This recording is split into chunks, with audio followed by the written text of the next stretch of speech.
bars in a rain. Man, I go hard like Santan. Yo, people, welcome back to another episode of the New Spurs Order podcast. I'm on hosting duties this week. It's Tapping Toes, aka NSO Goldberg, and I'm joined by my brother, Mr. Yao, aka Mr. Scott Hall. How you doing, bro? I don't know how I'm doing. I don't know. I mean, I've got a new nickname for our new manager. Mm-hmm. I hope it goes well. The postman. Yeah. I think if it goes well, it's a great nickname. If it doesn't, we're finished. so let's hope it goes well, innit? Because we'll get into it. But there's been a lot of because we went to the kit launch, innit? So yeah. So that there's been a lot of positive spin, I should say. Yeah. About the postman, and let's hope he delivers on Sundays because most postmen don't. So yeah, let's see. Listen, you're right. It's a hope thing now, and I feel like it's an acceptance that listen, no matter what we think, he is our boss now. So the best thing we can do is to just try and get behind him. And I just want to put it out on record that with our podcast as well, I don't think that we were like 100% dismissive of Ange, Ange the person. I think it's more like where he's basically received his footballing experience in Europe, right? It was the I don't even think we like. I'll jump in, and sorry to jump in. No worries, no, go for it. But I think a lot of wires were crossed in terms of like. I didn't have a problem with where his experience was. My problem, and I think the majority of our group, in fact, I'll go as far to say everybody in our group had the exact same issue. The club came out after sacking Conte and gave us all this spiel about we're going to get a younger manager, or we're looking at younger managers with the idea of having a massive project overhaul. Yeah. And then, the whole thing of a ginormous freaking exodus of players, which hasn't happened yet, but we'll wait and see.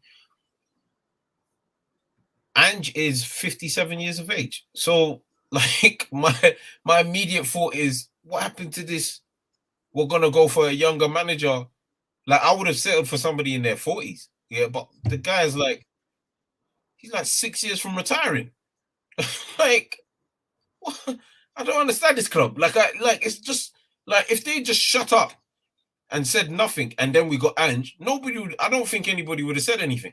Honest to God. But, like, I think most of the uproar was that you're talking about going younger, and then you go and give us, and this is no offense to him, but you go give us a man that's way into the second half of his century. Like, what are you doing here? Oh well. Yeah. No, I think you make a good point, right? And it was the club's parameters for that, right? Everyone was calm with a project manager. They wanted a project manager, a manager that the club could build with. It was the club that said no, they're looking for a young, up and coming manager. Like, it was them that made that specific point, right? Yeah. And there were even concerns that Ange wouldn't get the job because of his age, and yet bang, he gets the job. Now, I think for me the obvious concern with Ange is, in fact, before we talk about the concerns, let's actually talk about the positives, right? Because I don't want to start off on a negative note, right? Because we've already said that this guy's our manager and we're going to get behind the guy. But I'm not going to lie. The more I do research on Ange, the more I actually like what he basically represents as a coach, right? If I was to strip away the fact that his only European experience is in managing one of the shittest leagues in Europe, if I was to strip that away, it's the truth. Let's be real. It's the truth. Right. It's the truth though. It's the truth though. But if we were to ask ourselves as a manager, right? Yeah. What makes him him? He has good footballing characteristics in how he wants to set his sides up. He plays the way that we want Spurs to play. His teams are ball dominant. I think they were averaging, obviously, again, take the league, the strength of the league with a pinch of salt, of course, but they were averaging like 70% possession in the FPL. His formation of choice is 4-3-3.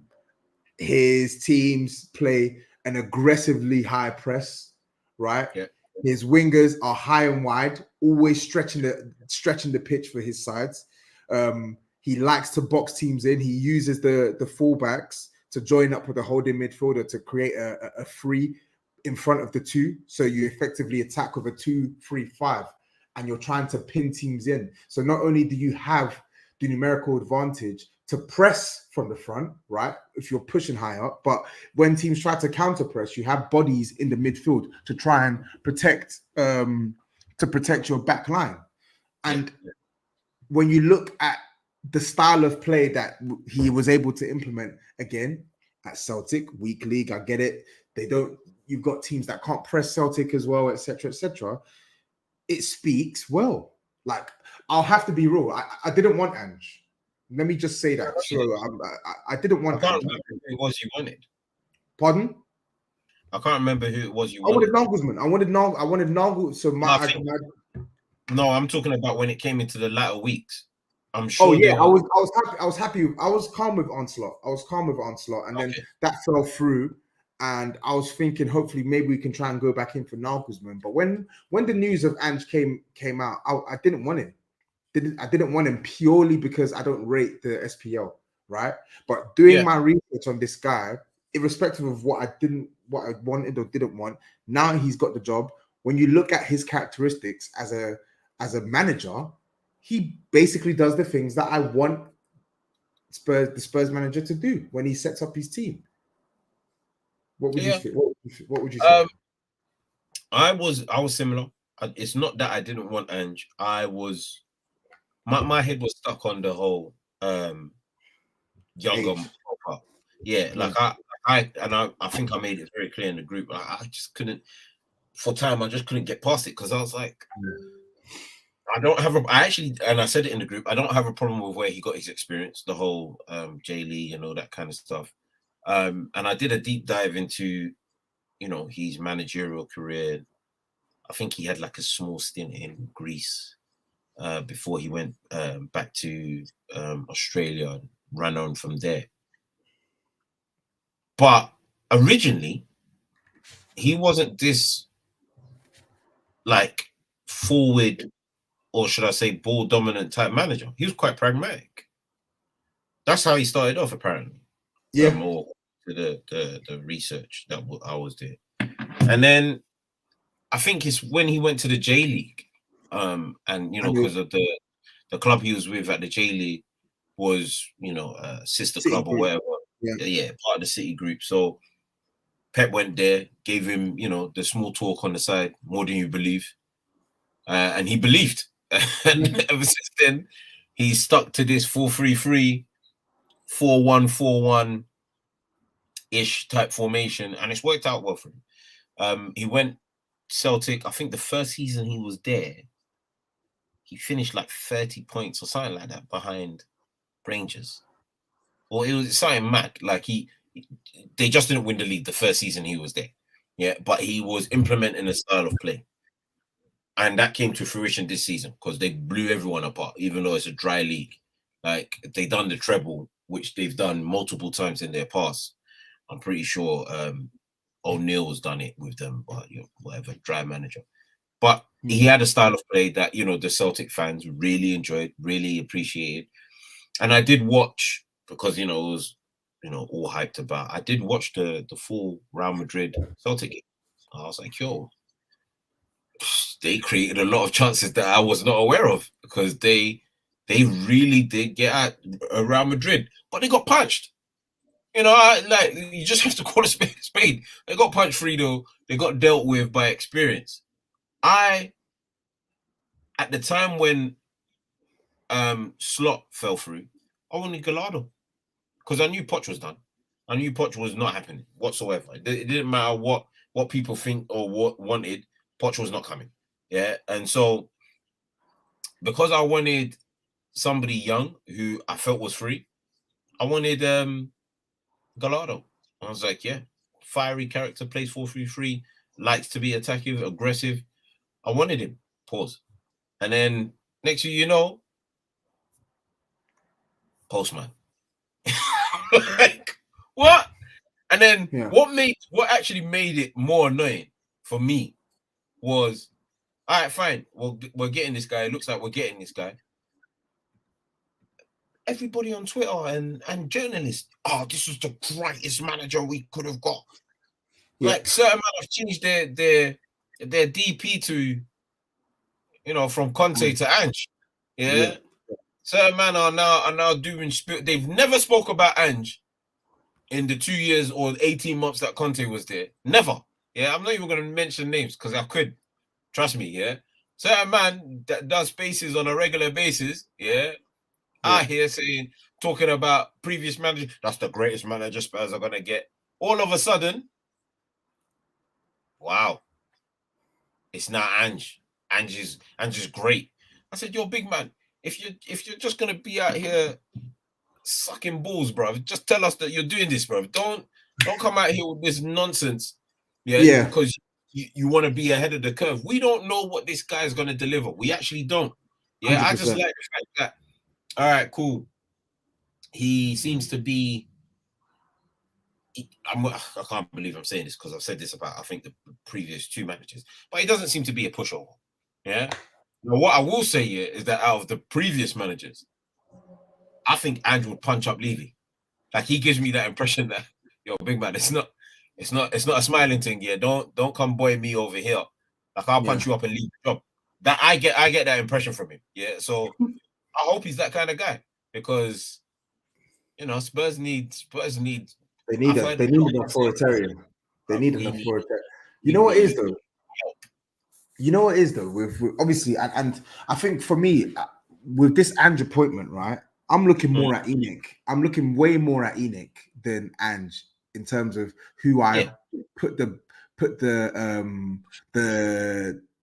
responsibility on to make this new tenure a success, right? Because ultimately the squad is not in a good place, with a mismatch of profiles, and we need to continue, and even we need to not just continue, but we need to even accelerate and get better at moving on the players that just fundamentally aren't good enough for the club. And I feel like it would be a fool's errand for Enoch to bring Ange in on a 4-year deal and expect him to completely change the style of play that we have been deploying for the last 3-4 years with no new players, and just to work with what's here. It's just not going to work. And I think with Ange himself, right, I'm not going to lie, I am starting to like him. I like the way he speaks. I like his personality. I think he's a passion merchant. And like you said, I feel like he don't take shit. He doesn't take shit. But ultimately, we don't know how he's going to perform. We don't know how he's going to perform. His appointment is a risk. It's a gamble. As much as you, exactly, as much as you like him, as much as I like him, as much as a lot of the fans who weren't even talking about him 2 weeks ago are now suddenly Ange experts, right? And sorry, just to interject there, the PR for Ange has been insane. I don't think I've seen PR for a manager like this since Jose Mourinho. Genuinely. I don't even wait. The Jose Mourinho PR was absolutely insane. I feel like Conte got some help. No. I'm telling you, the last manager I remember getting this kind of pump, wasn't even Jose, it was Harry Redknapp. I don't think Harry got PR like this. Honestly, this PR for Ange, it's like, oh my God, he's the right guy all along. He's always been the man. I'm like, you weren't saying this 2 weeks ago, brother. He wasn't even in any of your lists. They're pure lies. I'll be fair. I can't remember the journalist now, and I don't want to take a guess, because if I'm wrong, I'll be hyping up the wrong journalist. But there was one journal, that had Ange on. You know, when there was like a list of like the managers we were looking at. It had Nagelsmann top. Poch was still in that list. Gallardo wasn't, and then it had Slot at like 3 or 4, and Ange was like 5, and then right at the bottom was Rodgers. I was like, listen, one thing I will say that the club has done well here is make damn sure that Brendan Rodgers is not the manager of Spurs. Because I promise you, with everything in my life right now, I would have bricked that stadium. I'd have bricked it. I would have broken glass. Yeah. If Brendan Rodgers was managing my team, it would have been hell. It would have been pure hell. Impossible. That guy is arse. Don't worry. No. I've just left. No. No. We're not gonna have to talk on this one. Don't worry. I just put it up there because you were saying. Don't worry. So, but anyway, yeah, just back on Ange Postecoglou. So, like, big picture now. Obviously, he's got the job, 4-year deal, which satisfies a lot of the people who are concerned that the club aren't backing him. The club aren't. I wasn't really concerned too much about the years, right? For me, backing Ange isn't defined by how many years they give him on his contract. Backing Ange is defined by what they give him to improve the squad. And that is the common theme that we keep going back to, right? Correct. We've all accepted, and I actually feel like the lion's share of Spurs fans I'm speaking to, they've come round. They weren't happy with the idea of Ange, but they're now happy with the idea of Ange. Now he's in the job. They want to sort of give him the opportunity, give him the chance to do what he can do. And because, you're right. You have to, because ultimately we all want to see Spurs do well. And we all want to see, and at the very least, of course we should aspire for more, but at the very least, it satisfies a lot of the Spurs fans who are like, at least give me decent football. If we're going to be crap, at least give me decent football. At least No, I don't play none of that stuff. Like, listen. Neither do I. Let me make but this I'm just saying. Yeah, go on. Go on. No, go. I was saying, like, I'm not one of those fans that can be in the stadium and we're losing 3-1 and man are telling me, but we're playing great football. I'll slap you in front of your whole family. Like, stop that nonsense. Right. Yeah, I go to games and I support my team to see armpits. If I don't see armpits, I'm gonna be vexed. That's what I care for, bro. That's what the sport is there for. I don't know about none of this nonsense. But no, you're right. In saying that, you are spot on in terms of backing the manager. And this is a problem we've had for like probably a decade, to be fair. You know, like I think we go all the way back to even Harry. I'll be a bit, I'll try and be fair. But yeah, actually, I will be fair to Harry. Even Harry Redknapp wasn't backed fully. So, yeah, like in terms of like this system, because there's a lot of system talk that has been spoken about. I was listening. I can't remember the podcast I was listening to, funny enough, but they were talking about Destiny's Child, and according to this Italian specialist, I guess, Destiny is probably more suited to Conte's system than Ange. He's a wingback. He's a wingback. He's a wingback. So yeah, listen. I don't know. This guy's got a lot of miracles to do, boy. This is it. I think that the job he has on his hands is a very tough job, man. You're dealing with owners who, whilst they have spent more money in recent years, ultimately they never consistently spend money on the right player or the manager's choice of player. The manager never gets his first choice consistently, on top of the fact that you've got a lot of players in the squad who are just not good enough and need to be moved on top of the fact that the marquee player has got a year left on his deal and looks like he's probably going to leave the club, on top of the fact that the captain and stalwart goalkeeper wants to leave the club. So you basically have to usher in a new era at Spurs whilst having to deal with a lot of the baggage that have weighed down Tottenham in the first place. So it's not easy. And Glenn Huddle 11 here, thanks for the comment as well. He says, Ange is unproven at the highest level. This is a huge risk. Listen, it's a big risk. And my concern when he was initially linked to the job is nothing against the guy, but my thinking at the time was, why is it Spurs that have to take this risk now? But for whatever reason, we've taken it. And I hope to God that Ange does his thing, and I'm rooting for him. Honestly, I'm rooting for him. But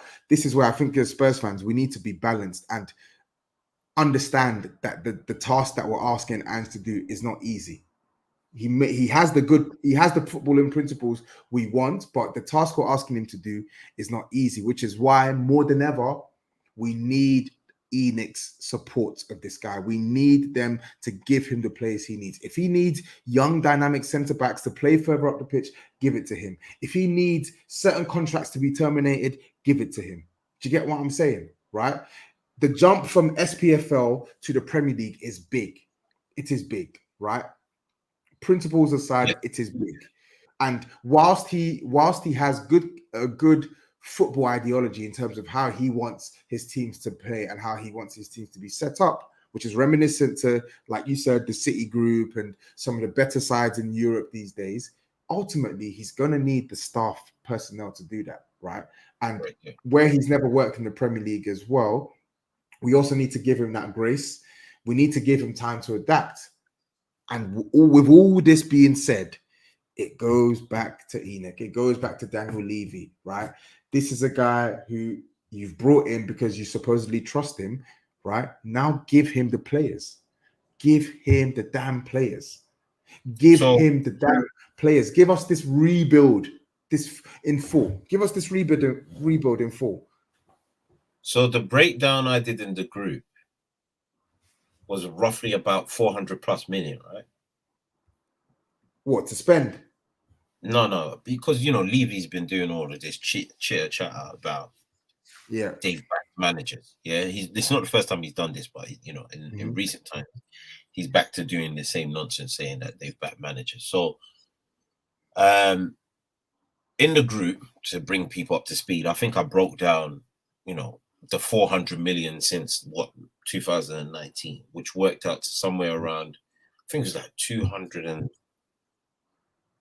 or it might be less. It might have been like 150 something million spent on defensive side of like assets.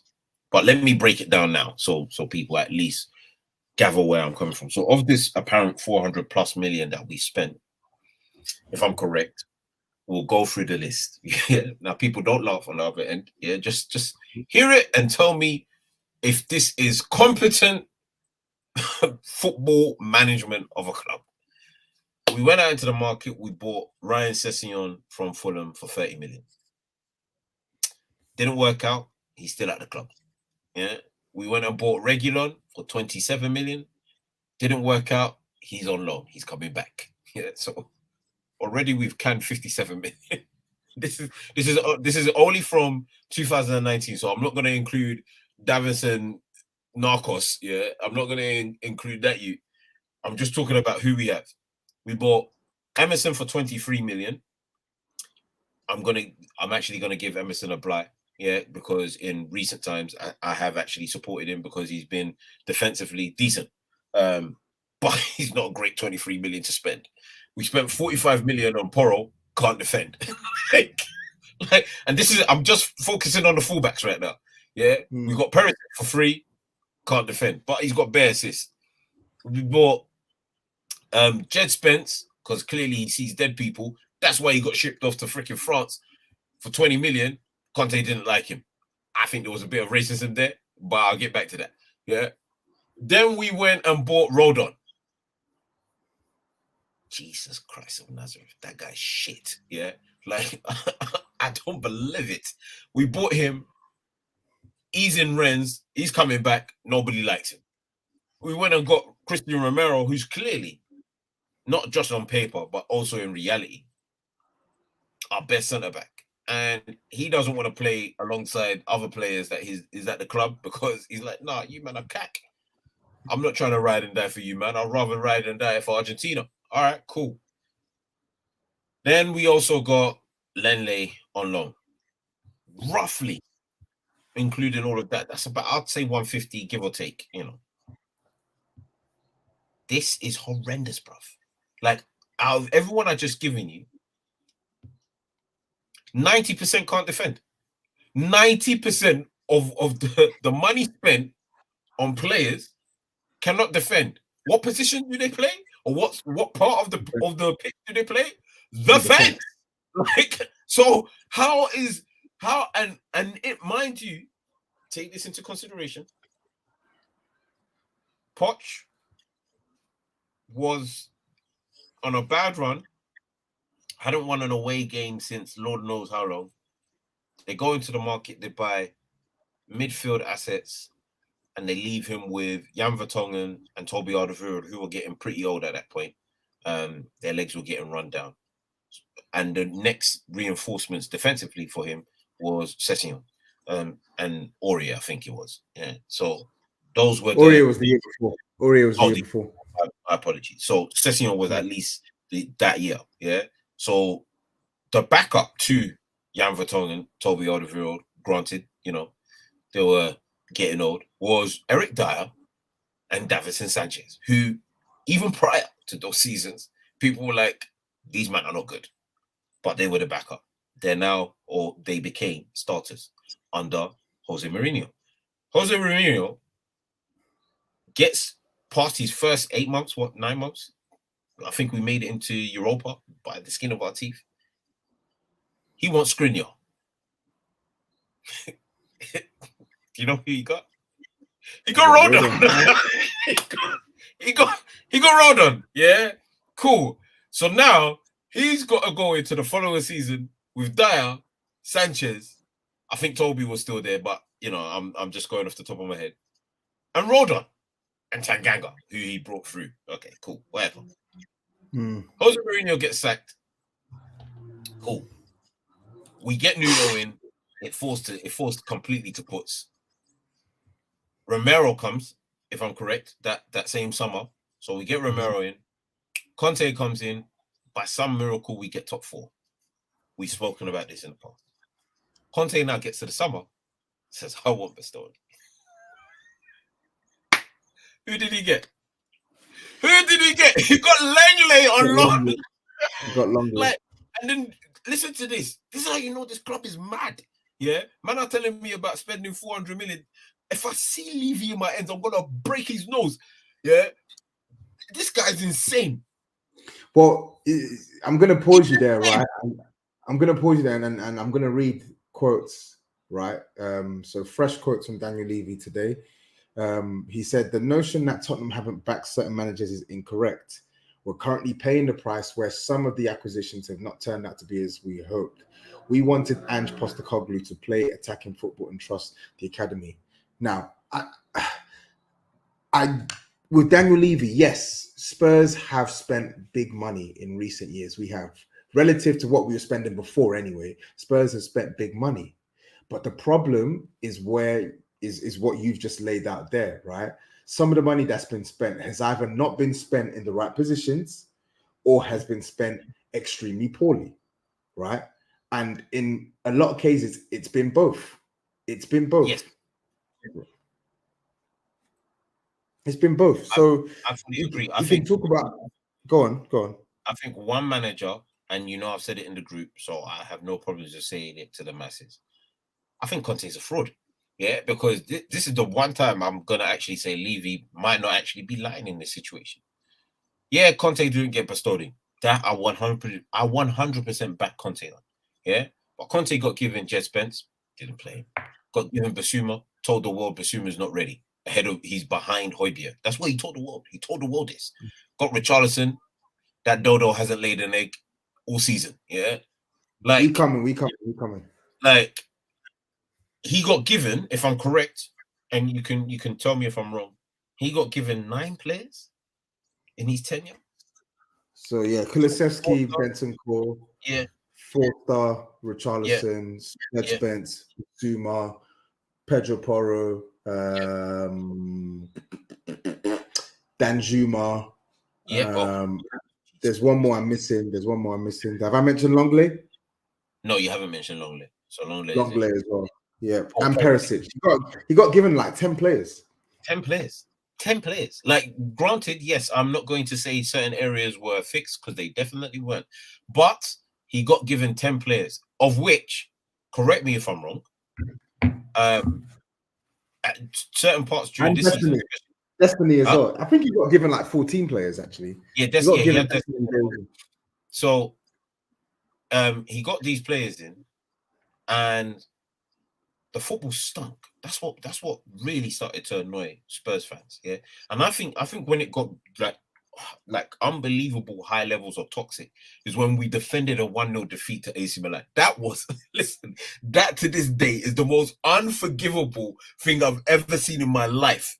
You've lost the away leg, and you seem to think we should defend for 90 minutes. Do you know how mad you have to be in the head to tell your team to defend for 90 minutes? Not one single. Listen, all right. Richarlison stunk. I'm not gonna give him no backing. He stunk, but he was used like an idiot. Basuma used like an absolute chief. Basuma, who was ripping Højbjerg consistently whenever Spurs would face the Brighton, yeah, was told, "You're behind my man." If that's not a confidence knocker, I don't know what is. Yeah, the rotation of the squad, horrendous. Jet Spence, 20 million. We all knew Emerson couldn't attack. We needed something on that right-hand side to help Kulu or whoever was on the right-hand side. This guy decides to keep this kid on the bench. Doesn't even give him a chance. Doesn't even give the kid a damn chance. Doesn't make sense. The whole, like, it's an absolute farce. I hope Conte never sees the light of this Premier League again. What an absolute, and anybody that backs him, take it off, bro. This comment is big facts. The club's mistake was signing big managers and trying to appease them without a clear direction. And I feel like we were half arsing it as well. Like, and I agree with virtually everything you said with Conte. And you know how much I like Conte, but he didn't cover himself in glory. Yes, granted, you didn't get every single piece you needed, but you had enough to have given us a better product than we saw last year. So, but bringing it back to Ange as well, I feel like these are symptomatic of the mistakes that both the club have made and both the managers have made, right? With Ange, I think one thing that ultimately we're going to need to see from him, no matter how bad, and I caveat this by saying, no matter how poor, in fact, let me not say that, because we want Ange to actually get given a better squad. But the things that we're going to need to see from Ange per se is the coaching element. Can you actually help us develop some of the players that we have that we believe actually are good, but we just haven't been able to see them flourish yet? So I don't think Jet Spence is going to be in the first team. So I'll give you the players. So like, we got to go through. We got to go from back to front, right? Surely. Yeah. So I'll go from back to front. So in defense, I'm talking about Romero. I'm talking about Destiny Udogie, who's going to come into the team. I'm talking about Pedro Porro. I'm talking about whoever the new goalkeeper is that comes in. I'm talking in midfield. I'm talking about Pape Matar, whoever it is that we sign in the number 10. In attack, get more goals out of Richarlison, get more goals out of Son, get more goals out of Kulusevski, make it a multi-functional attack. I want to see, in absence of the quality, I want to see Ange's imprint, right? Even though, and it's not to say that I want to see Spurs getting slapped up and playing amazing football, but what I mean is I actually want to see a distinct imprint from the manager. I want to see Spurs look to be a much more progressive team in how they approach matches. That's what I want to see from him. And that obviously goes hand in hand with the development of players. Which youngsters? How many players can sit on the bench now? 11? 7? I can't remember. I know you can have 5 subs. How many can sit on the bench? Whatever the number is. Okay, 9. So how many youngsters or currently in our reserve, because that's what it will be, do you expect Ange to bring up to the first team and actually be used and utilized and from the academy? Not many. I think the clear candidate is Alfie Devine. I feel like he's he's probably the one where there's a bit of a pathway for him into the team, because Spurs don't really have anyone that plays in the position that he plays in right now. We don't. The profile midfielders that we have, they don't really operate in those zones. So that's the obvious one. Beyond that, I don't know. Mondo, I heard that he's potentially off. He might need to leave, right? He might go. We don't know. We don't know. I think what is most important for me is I want to see a concerted attempt to incorporate some of the things that were lacking that he's good at. Like, I want to see maybe a better coordinated press as a team. I want to see the team have more confidence in playing with the ball higher up the pitch, keeping the ball, trying to control more games. And I think, again, all these points I'm asking, they're still interlinked with Enoch, because fundamentally he's going to need new players for some of these things. There are marginal gains that we've mentioned, like getting more goals out of Richarlison. You can do that. You don't need like 5 new players to try and get more goals out of Richarlison. No, genuinely, you need Jesus Christ. No, genuinely, you don't. It's the same for Son, though. You don't need 10 new players to get more goals out of Son. You don't need 20 new players to get more goals out of Kulusevski. You don't need you sell Son? Would I sell Son? For the right price, I would sell Son, yeah. Yeah, for the right price. But the point I'm making is, like, the things that are within his control, right? I want to see him try and push on in that respect. The pressing, some of the good players that have lost their way. I want to see him try and get these guys back to a good standard. And then I feel like where I want the club to supplement him is, I want the club to bring in players that fit his vision, his way of playing. And it's not just his way of playing, sorry. I want the club to bring in players that fit their vision, right? Have a vision and stick to it. So it's clear to see that they want Spurs to be this progressive, attacking, football-driven side. Right, cool. I don't want to see Spurs then linked to a tractor and Harry Maguire who can't move at pace. I don't want to see Spurs linked to any more workhorse midfielders. I don't want to see Spurs linked to attackers that aren't dynamic and got the flair, panache. Do you get what I'm saying? I don't want to see Spurs linked to goalkeepers who aren't comfortable with the ball at their feet. If you have a set way of playing and it fits in with the manager's ideology, you now need to bring in players that can only tick these boxes. If they don't tick these boxes, they shouldn't even be under consideration, right? Cool. They shouldn't be under consideration. So who in the current squad? So okay, so Postman. So you man get ready for it, because that's the nickname and we're running with it. And we coined it first, so don't listen to nobody else, bro. But Postman, his formation's 4-3-3. And I've been told on good authority that in play, in possession, it becomes like a 4-1-4-1. And out of possession, it becomes like a 2-4-4. Because obviously we were pushed like really high, trying to like get the ball back in like 30 seconds. So who in the current squad, don't talk about the drunkard Lloris because he's gone.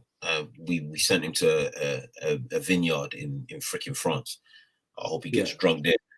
But who in the current squad that's staying, or you think is staying, like sits into that 4-3-3 formation, and then just don't name the players you'd want, but just leave the positions that need filling, like say like a left centre back. Just let's say it like that. Okay. So Romero and Porro / Emerson can come into the team. Emerson because he's actually played inverted for Spurs, and Ange likes his fullbacks inverted, but obviously Porro because he's just a better technician. But then again, he doesn't really play inverted. He plays as a wing back. It's going to be interesting to see what happens with Destiny, because he's never played the inverted role, but he's young enough that maybe Ange might do a little something different there. Midfield, I think I would be comfortable. Obviously, Bentancur's not back yet, but ideally, I would have Bentancur and Basuma at the 6, Bentancur as the 8, and then I would leave the most advanced 8 vacant, right? Okay. And then in attack, Kulusevski on the right, and that's where it gets a bit murky because Kulusevski can press. He's got the legs to press. Yeah. I think Richarlison can press. He's got the energy to press. Son, I don't really think he's that good a presser these days. He's not. And Kane literally just doesn't press. So there needs to be something done up top in terms of how we want to play. If Harry Kane stays, obviously he is in the team, but then that means you're going to need to compensate by making sure that the wide men, you have extremely aggressive pressers. I don't know how he's going to do it. I don't know. But that's where my head is at right now. So I'm I think I agree with all of it. I'm quite scared for the whole conforming to fit Kane narrative. Not because he can't get the goals and stuff like that, but I'm scared that a manager's coming with an ideal, a player can't do it, and we have to shift that ideal to suit the player. Because I feel that will be our detriment, but we'll see. You never know. He might be able to tweak it a bit that it doesn't actually cause us the problems that I assume it would. However, in saying that, with his formation and the style of play, I think there's room for a lot of rotation. I think there's room for a lot of players, especially with us playing one game. I agree. I think there's a lot of room for rotation.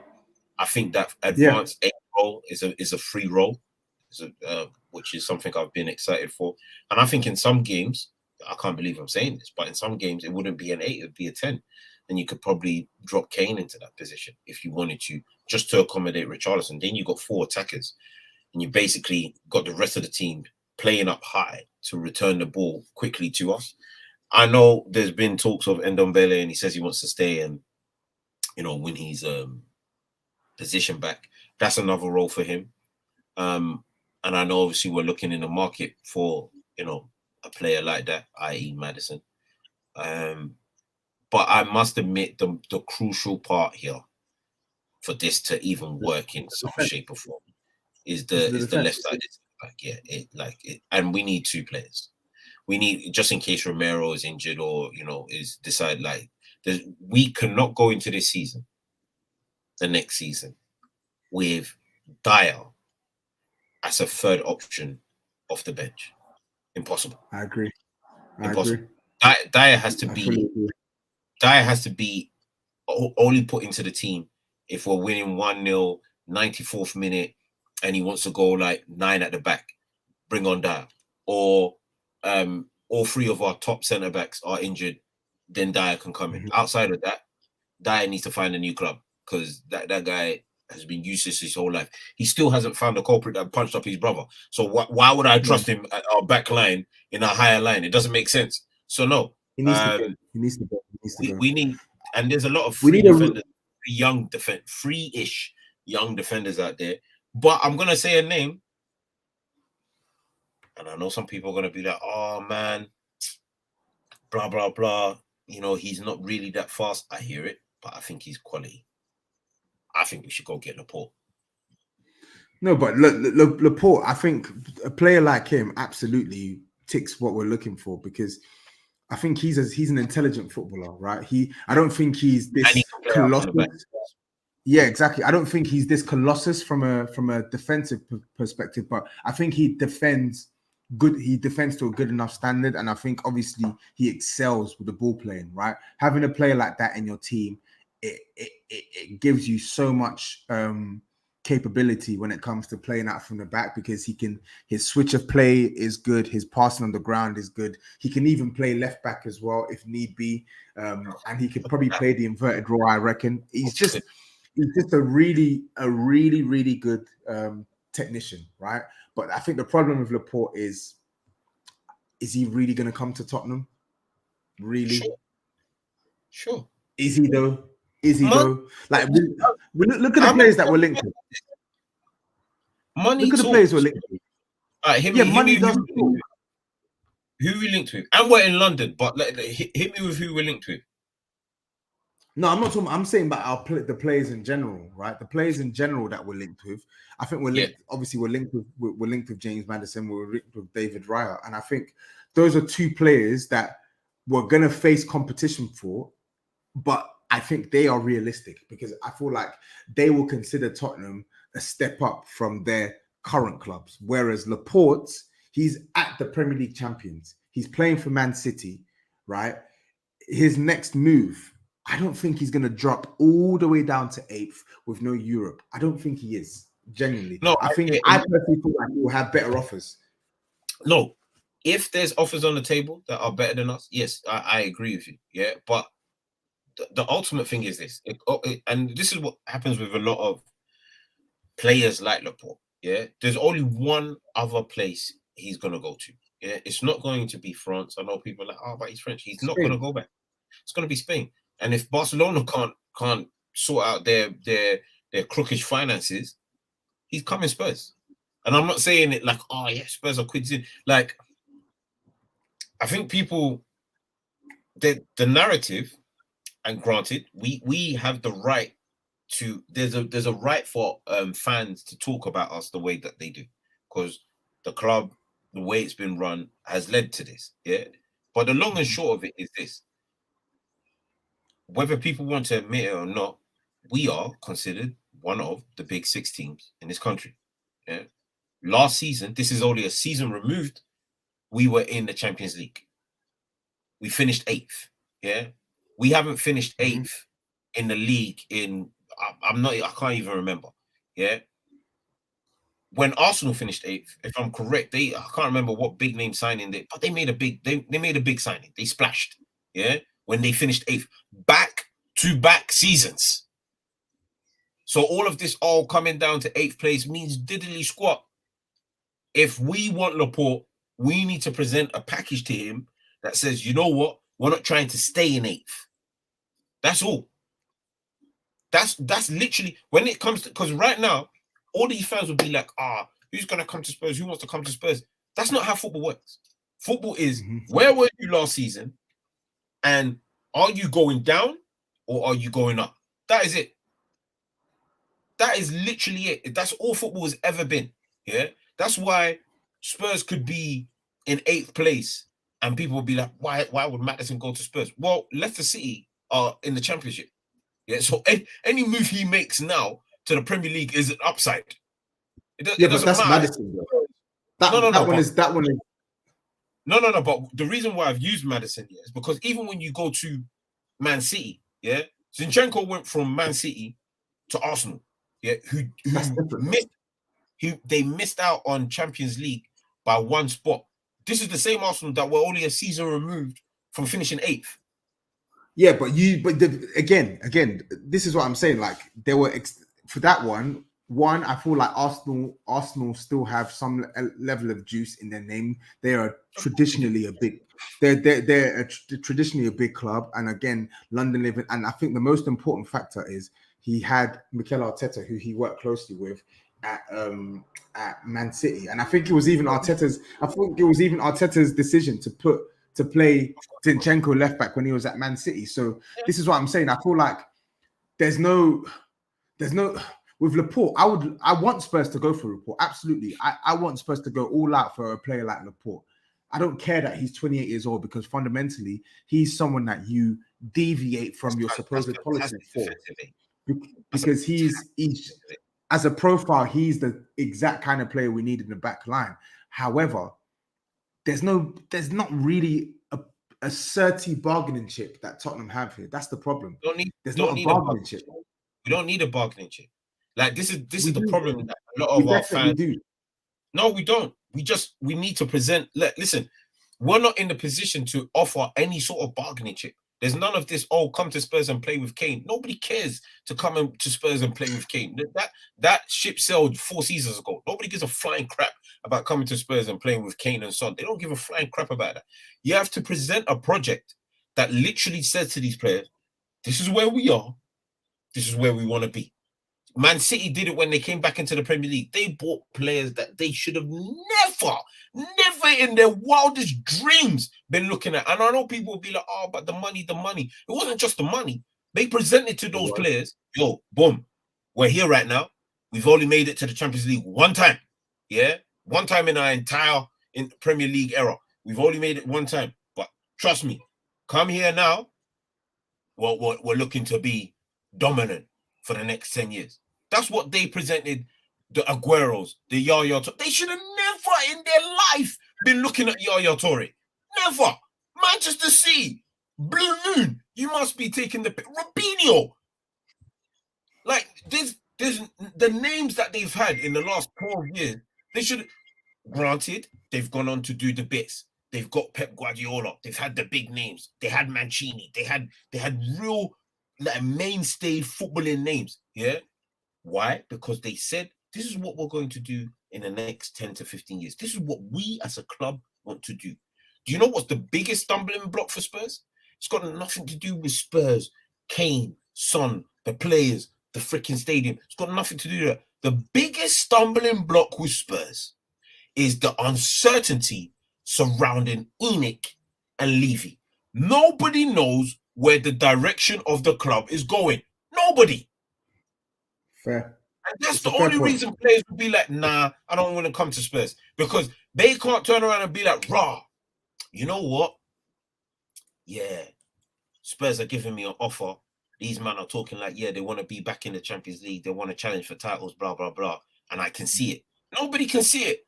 Because they had Mourinho, sacked him 6 days before a final. They had Conte, didn't give him Bastoni. Like, they had Poch, gave him no signings for a whole season. Like, you're sitting there as a player thinking, that's insane, bro. Where's the direction? No, I hear you. But people will be like, Maddison should go Newcastle. Why should they go Newcastle? I'll tell you why. Because Newcastle have said, oh, this is Eddie Howe. He's our British manager. He wants certain players. We're going to back him with these certain players. He's got us into Europe. All right, cool. I saw an article today saying that they're only giving him 75 million to spend.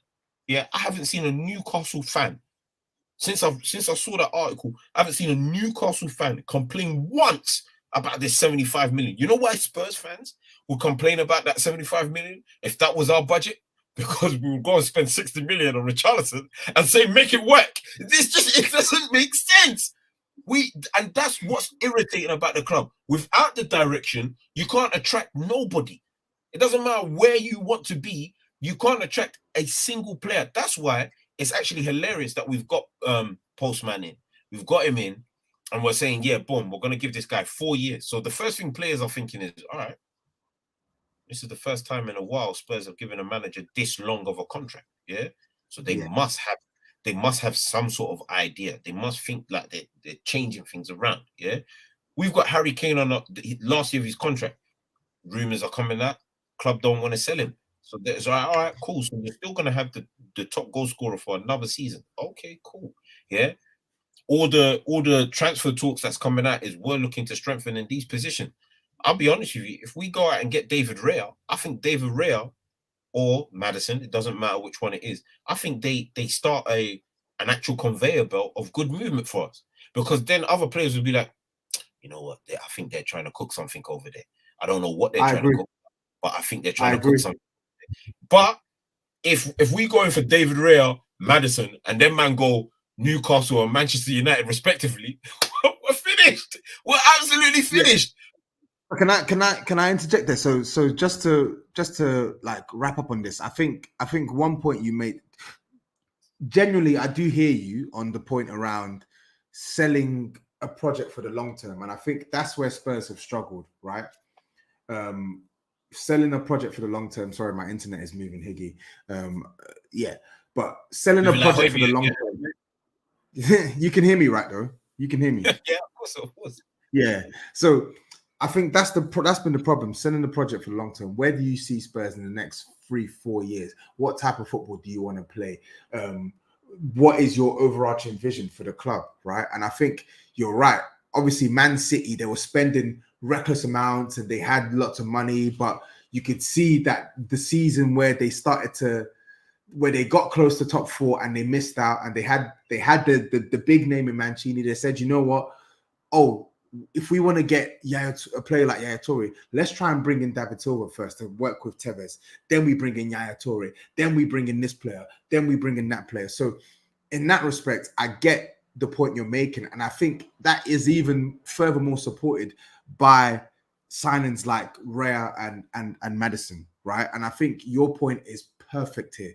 If you bring in those two type of players, it sends a signal in terms of what type of club you're trying to be. right? Because everyone knows David Raya is a completely different profile to Hugo Lloris. Completely different. Everyone knows that James Maddison is a completely different profile to the midfielders that we have purchased in recent time. I think the last player in the midfield that we've purchased that is similar to James Maddison in terms of the panache is Ndombele. And obviously he's not a playmaker, but you know what I mean in terms of being known for your technical quality on the ball. The last midfielder we signed akin to someone like James Maddison was back in 2019. So I do think that signals an intent that Spurs are looking to change the way they're playing. So there may be players who we go in for will have that in their minds that, okay, you know what? I'm potentially getting an offer from a team that actively want to play football with the ball at their feet as opposed to without the ball, right? Yeah. So your point is sound. I still think it's unrealistic for Laporte, but that being said, I want us to try. And I think you have to. I think this summer, yeah, we do. I think this summer, the non-negotiables, the absolutely non-negotiables, goalkeeper, defense, and at least one midfielder. At least one. I will go as far to say, and I know a lot of Spurs fans won't like me saying this, but I will go as far to say, I would sacrifice. No, actually, you can't even sacrifice that. We can go for 4 players. Yeah, I think in the chat I've spoken about 5 or 6 players, but we can legitimately go for 4 players and move forward. Yeah, but these 4 are non-negotiable. There is no we can't go into the season with if we don't get 2 centre backs, 2, not 1, 2. I think we're going to be in trouble. If we don't get a new goalkeeper that is comfortable with the ball at his feet, i.e. David Raya, and so on and so forth, I think we're going to be in very, very big trouble. And if we don't get a midfielder, I know Ndombele is coming back and he wants to fight for his position, whatever. We'll see what happens there. But if we don't get a midfielder that actually plays that role and we're comfortable with on a week in, week out basis, we're going to be in very, very serious problems. Last season, we conceded 62, 63 goals. And if you go as far back to 2019, we have conceded a minimum of 40 plus goals a season. That is untenable. That is ridiculous. What do you want to do? How do you want to move forward in life if you're just getting slapped at the back? Pause. This is a mess. It's an absolute mess. And they think that we can go into listen, whatever journalist it was, that put out the nonsense saying, we're looking at Maguire. Maguire's on our list. Harry Kane. Listen, none of this stuff can be true. Yeah, because if Harry Kane genuinely requested or made a shout out saying, "Yeah, boom, bring Maguire to the club," it's egregious. It's egregious. And Harry Kane needs to get shot. I'm not even. No. He has to. No, because it's egregious. Because you're a double agent. You're a mole. Yeah, Harry Maguire is without a shadow of a bloody doubt one of the worst centre backs I've seen in this modern game right here, right now. That guy is absolutely shit. Yeah. Nobody can, I don't care if it's a back 3, back 29, freaking hot NFL play. I don't give a damn whatever it is. This guy is pure and utter arse. I've given people my rankings of how I rank players. It's Maguire, Winks, and then a decent player because those 2 are the absolute echelon of crap at its highest form. I will gladly take freaking Smalling over Maguire any day of the week. Smalling's better than Maguire. I will take Smalling over Maguire. Maguire is absolute. I hope he stays at United. I hope he rots at United. I hope he knows that I personally think he's shit. Yeah. And if he wants me to say this to his face, because listen, you're not gonna just attack me. I know what Harry Maguire does in Greece. He's a convict. That's why he can't go back out there. Yeah. He's there freaking slapping Postacoglu and stuff like that. Come over to Tottenham now, innit? Come over. We got Big Ange, innit? We got Postman. Yeah, get him to clap you up for what you did in Greece last time. Fazio. He's just another Lannister, like Neymar. Let me get past this guy, bro. Nonsense, bro. You're sick in the head for that Neymar comment.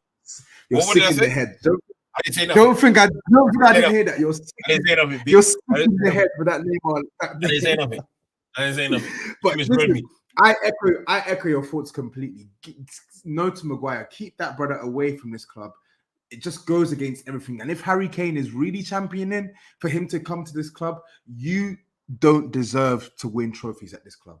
Genuinely. If he's championing Harry Maguire, you don't deserve to win trophies at this club. I'm sorry. That is a disgrace. And if the club are really, and the third point on this, if the club are really letting a guy who is in the last 12 months of his contract and seemingly looking to move away from the club dictate the next defender that you bring in that's going to be here for the next couple of years, then then nothing's changed. Then we're even more morbid than we thought. Simple. It's simple. But anyway, listen, I'm going to bring this podcast to a close. Big up to 24Z. He's someone who comes on my channel quite a lot. Thank you for the comment. So he said here, I'm not sure if you can see this here, but he said, as centre back options, he's obviously put Indika, Luca Bar. Goalkeeper, he's put David Raya, and then Cam, he's put in Maddison / Kudos. Two names that we've mentioned in the chat several times. I don't think we'll get Kudos though. Yeah, I think you'll have better offers. But listen, Indika is go on. And ain't he going AC Milan? UK, but I ain't seen much of it. I haven't seen enough. I've not watched him as well. Comment on it. But I've heard his name. It's ringing around, so he must be doing something good. I just haven't watched enough games. Indika, it fits the profile. If we want to play this high line, he does fit the profile. Left footer. He was good against us. That's all I remember. Really too tough. But I'm not gonna lie to you. The Prem is like you step up from another league, you come to the Premier, you stink. Like Endombele at Lyon, cold as ice, came to Spurs, fatter than Lukaku. Like that's hard to do. You know, I know Lukaku's trimming now because of a stallion. But that's another day, another story. But nah, man, I don't know. We just need. I've heard it said multiple times. It's becoming brutally true. We need open heart surgery. Yeah, absolutely. I think that's the theme, and they better give Ange the tools. You better give him the tools. Yeah, we're behind him. Pause. You better be behind him. Pause. Right? Give him the tools. Do you think they're gonna give him just briefly? I don't know. I'm unsure. I doubt it's doubtful. It's doubtful with this club. But listen, if they've hired him, surely they've got a plan. So let's see. Okay. But people, thanks for tuning in. It's been a really interesting pod. We've spoken about Ange's appointment. Big up, big Ange. Listen, we're rooting for him. Come on. What's a Aussie term? What's an Aussie term? What's a good Aussie term? Why? What is the Aussie term? Like a shrimp in the barbie or something like that. Yeah. Shrimp in the barbie. You're absolutely wrong, because I was actually thinking the same thing. Nah, man, you know what? Let me not even do that, because the Australians, they're nuts, they're crazy. Pause. But I don't even know what kind of, Gustavo, mate, or something like that, something crazy like that. That man, I got some terms. Either way, we're rooting for him. Honestly, the amount of people that have commented on all my videos and sending me DMs and stuff and saying, honestly, you've got a gem. The prop is crazy. Australian Arsenal fans telling Australian Arsenal fans DMing me and writing on my videos saying, oh, I hate your club, but I'm annoyed that you've got Ange. We really love Ange. We think he's gonna be good. Blah blah blah. So I'm feeling semi-positive about Ange. I'm feeling negative about the people who employ Ange. So I need that to stabilize. I need that to level out. So Yao, thanks for hopping on. As eloquent and as brutal as always. We love to hear it. We love to see it. Guys, thanks for tuning in. Make sure you're back here next week for the next pod. Make sure you check us out on all the socials, Touchline Fracker, one word, on Twitter, on Instagram, and make sure you check us out on socials again for the Spurs perspective, New Spurs Order on Instagram and on Twitter as well. Until then, we are out. Bless up. Peace.